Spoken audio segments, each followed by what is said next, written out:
Hello everyone, I'm Forrest McFreelava, and this is Mayan Speedplay number 33. We left off with Tunis basically in a civil war. We are fighting rebels, both Greek and our own, just throughout North Africa, and we are shipping all of our ships over to the Mediterranean so that we can move our armies with something related to efficiency. At the moment, as it stands, we're just kind of marching across North Africa and hoping for the best, which is going to hopefully inevitably win us this war, or not war, but civil war, just slowly. So if we can speed that up at all, that would be fantastic. Greek rebels are apparently trying to move around to other places, all in more or less mainland Greece, so that's a problem for the Greeks to deal with until we can get our transports over. We're also colonizing as rapidly as we can to try to seal off, or really at this point to just fill up South America and then hopefully part of North America, but that's a ways away. We also go ahead and get rid of some of our fortresses, keep moving our armies just throughout. And in Sri Lanka, apparently we have the ability to switch to some crazy Hindu religion. We go ahead and don't do that just because, well, honestly, we have a massive empire and that would just completely destabilize us to an extent that is just unreasonable. So with that all said and done, we do keep going ahead and just sieging, or not really sieging at this point, but just fighting the armies. Eventually we will siege out all of the provinces. We have to be quick about it, otherwise they could enforce their demands. So we have to split up and then just occupy every single province. As the way it works, I believe, is that so long as we have armies, even if they're not effectively sieging, as long as we have the armies on the provinces, we will hopefully force them to not enforce their demands or prevent them from enforcing their demands. At any rate, there aren't very many rebel stacks actively left, just one or so in Greece, one or so in Tunis, and then quite a bit of sieging to be done. Now, both of our vassals are our religion, and we did just go ahead and throw our leaders on them. We are messing around with trade right now, just trying to find a decent area we can go ahead and put our merchant in that hasn't really already been affected. Alright, and there we go. The Greek rebels have been defeated. Now we take the general, our 2-star general, and put him in charge of the other army. And we can finally start grouping all these forces together. We lost a battle somewhere though, which is a little concerning. We do go ahead and just put troops on all of these provinces. And hopefully in just a moment we will have ended these civil wars.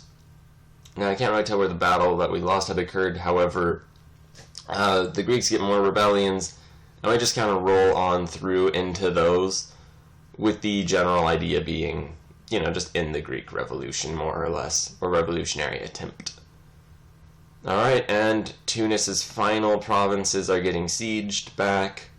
We have more or less won this civil war. So that's good news. Now, the question kind of is, will this happen again? And the answer to that is probably yes. Just because the religious unity for both Greece and Tunis is almost certainly just terribly, terribly oppressively low. Now, that is kind of good and kind of bad. It's good in the sense that hopefully it'll keep them weak enough that they don't rebel, as they are rather powerful. The Greeks will eventually become rather powerful if we get them the lands that I would like to. Is it entirely realistic that we're going to get all those lands? I would say it probably is. You will notice that it looks as though Tunis is not able to get our government. They actually turn into, or not a member of our dynasty in charge, because they are a republic now. Something about the revolutions, I assume, did that to them. At any rate, that is a bit odd. What we are going to do now is probably march on into Ethiopia and potentially also Yemen. The reason for this is I want to go after Crete, and the Cretans are allied to Ethiopia. So we may as well just declare the war on Ethiopia. That way we only have to take one province without declaring on that person. Instead, we will take all of the provinces of Ethiopia that we would like. Unfortunately, we moved a sieging force for about a single second, and it just released a completely new state here in North Africa. So we're going to have to ship forces over and deal with that. We just moved a good 64,000 men over, immediately declare war, and just rush our forces over into their countryside. It is a pretty unfortunate event that just occurred. Luckily, we destroyed all the rebel armies, so they shouldn't have an army of their own whatsoever. So it looks as though, if we're lucky, we will be able to win this war without even so much as a battle. It's really just going to be us reimposing control over the Moroccan regions. So that is both interesting, a little sad, but ultimately, as it is starting to appear, not really that much of a detriment, and not really even something that's going to slow us down too much. There are a few sieges that it is a bit unfortunate that we have to do over again, having already taken the area back from the rebels in the large part. Although really, it's not too much, and not all that serious. That being said, we do go ahead and just maintain control for a bit. Once we're done with all of these sieges, then we'll be able to move forward. And that really does beg the question of where we're supposed to move. Likely we will just go after Crete just to fill up Greece a bit, and then on into Ethiopia, maybe even Yemen, and just clean out that whole area. We could go to war against Aragon, but they'd call in Lyon and the Commonwealth. Lyon is allied to Austria, I believe, so we can't really go into there and bring them into war like that. If we wanted to go into, say, Malta... Okay, unfortunately our heir died, which is a very, very large issue, and one that is not really that ideal in a whole lot of ways. Meanwhile, also... Yeah, there we go. We are checking out the alliance blocks right now. Aragon, really everyone has a just cascading bit of alliances. Naples is allied to the Commonwealth. The Knights who are on Malta are allied to Naples, so we could potentially bring those two in. At any rate, considering all of our options, it seems like it will be the easiest and simplest war to just go to war against Crete and Ethiopia.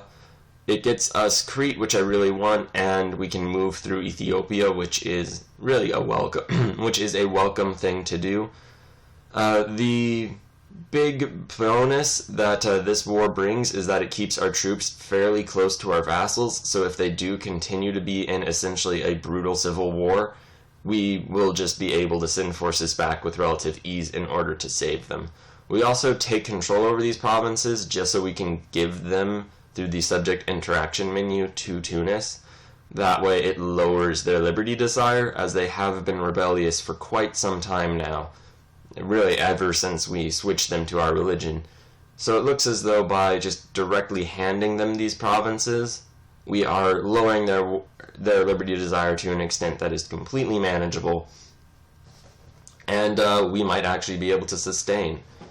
So by doing that, we really just give ourselves a few more options, which is quite great. Get Tunis finally back on our side for real, legitimately, which is quite nice as well. We also go ahead and declare the war. Luckily, Crete has rebels, so they won't even support Ethiopia anyway, so we'll just declare a separate war on them in a moment. And our armies just begin roving down into Ethiopia proper. We do go ahead and just send more forces and deal with these Greek revolts as they have new ones. And since our heir just died, we actually just got an event to get a new one. So we're going to go ahead and pick the best one and just give them a fairly Mayan name. We're going to make up, just bold-faced lie about that. And there we go. We do go ahead and fight these Greek rebels. It looks like that didn't just stack wipe them, which is odd because it usually does. Moving forward, though, we are also just driving through Ethiopia. Their fort did not survive very long against our siege, and we do just go ahead and charge on into Crete, which was having rebel problems, and that's why they didn't support their ally. Now, we had shipped an army over to Brazil, which was a very good idea since they are just, well, rebelling again. Luckily, we never turned off that fortress because why would we? We already had to deal with a protracted siege against rebels who had a fort. And yeah, we are just moving on south, finishing up the colonization, and just generally doing what we're able to do.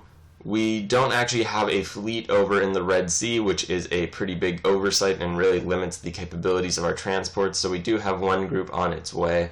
How quickly they get there or how slowly remains to be seen. Also, apparently, the one province minor in West Africa, which was an English protectorate, broke free, and we're just driving forward into Ethiopia.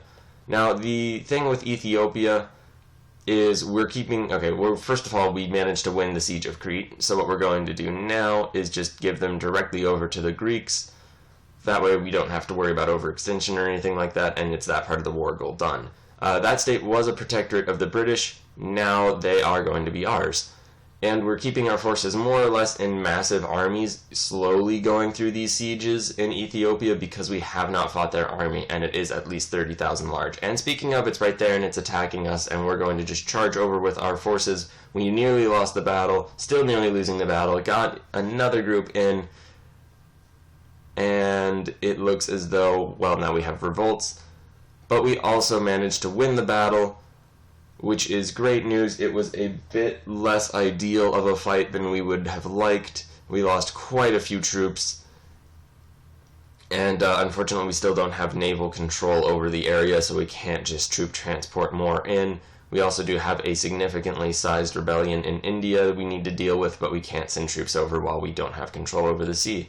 I go ahead and see what amount of territories we could actually get from Ethiopia, and it looks as though we could get just a massive amount and really just shrink the size and consistency of their state to a degree that is going to hopefully be very, very useful for us. And unfortunately, we just got into a Regency Council. Our heir is 0 years old, and that really means that we're going to be forced, essentially, to focus on internal management, at least almost until the end of the game. So that's a bit unfortunate, but thank you very much for watching. Please like, share, and subscribe. We do have a lot of internal management to do, I will admit that.